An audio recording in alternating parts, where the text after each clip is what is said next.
Why so much war? When will it end? I'm so sick of all this war. Wars, rumors of wars. Sister Kimberly, this is the video to respond back to you. And I feel you.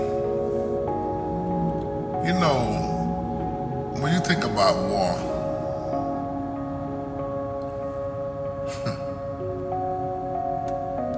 it's been going on for such a long time. Even when you go back to the Bible, you can't talk about war without talking about the Bible. When sin took place, everything got out of whack. When you look at the Bible, you see a whole lot of war. You see a lot of wars that's mostly about religion. War is also a business. And just when you think about that alone, just off top, you say, when will it stop? One day it will.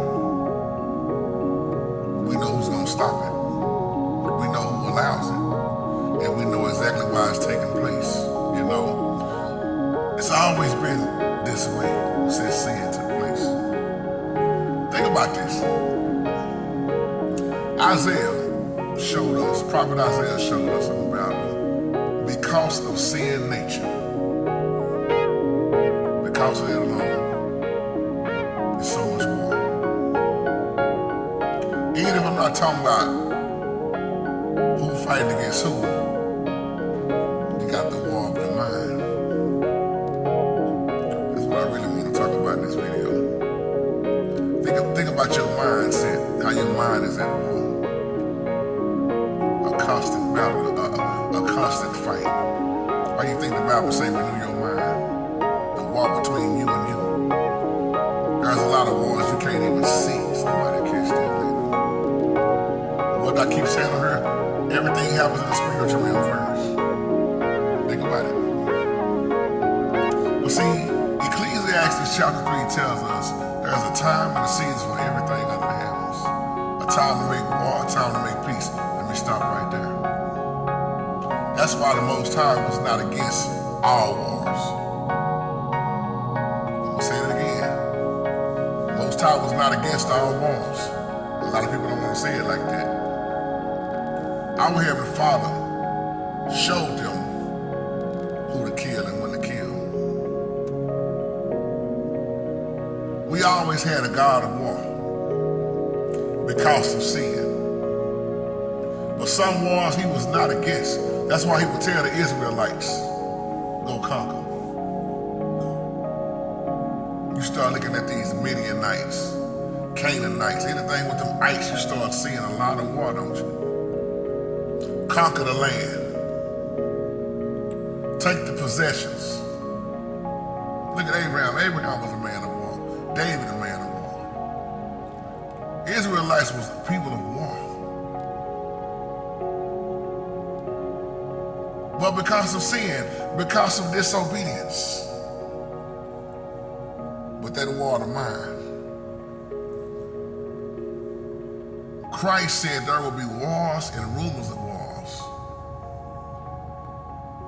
Even Christ said when he returned, it's not gonna be, he's not coming back. What he saying? Coming back to make peace. Time to make war, time to make peace. When you look at the old covenant and you look at where we are at now, and then you can see what's to come. How many battles was rolled in the Bible?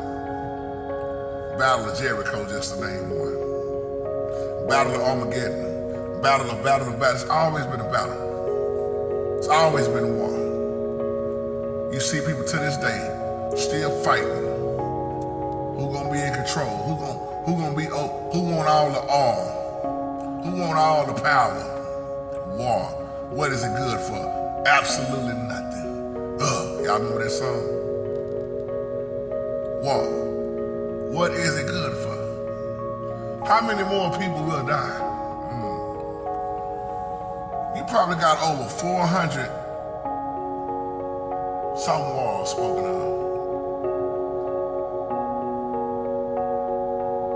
Israel had many of them.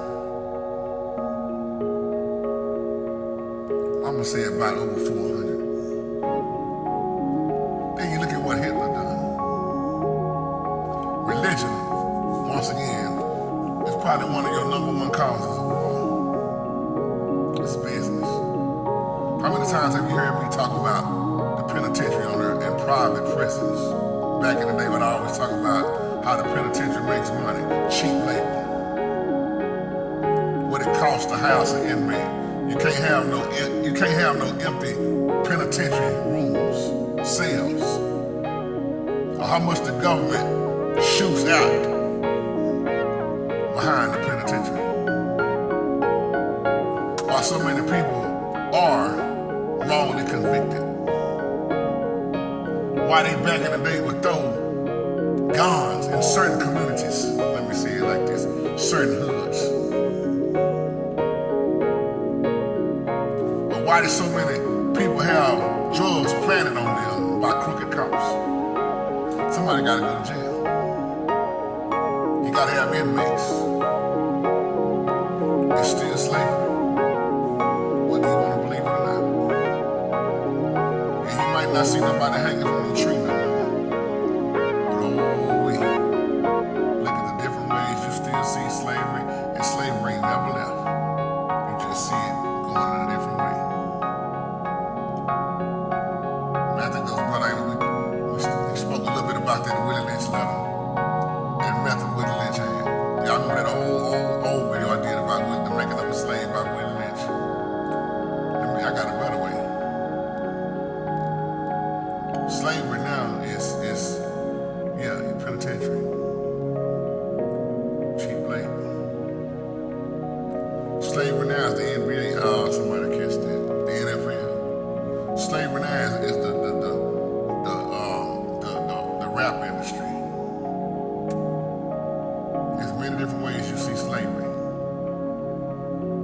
And they're making more money than they ever made versus him that was out there picking that cotton in that field. They got a whole different way now with a whole lot of more money. Because those that control it, that's controlling that money, they're controlling it.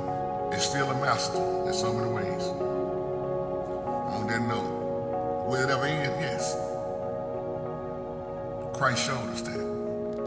Go back and read Revelation once again. Because one day every knee shall bow and every tongue must confess that He is Lord. One day it ain't gonna be no need for no voting no more. It ain't gonna be no election. It ain't gonna be no more counting votes. It's gonna be the books are open. And if your name ain't in that book of life, you know the end of that story.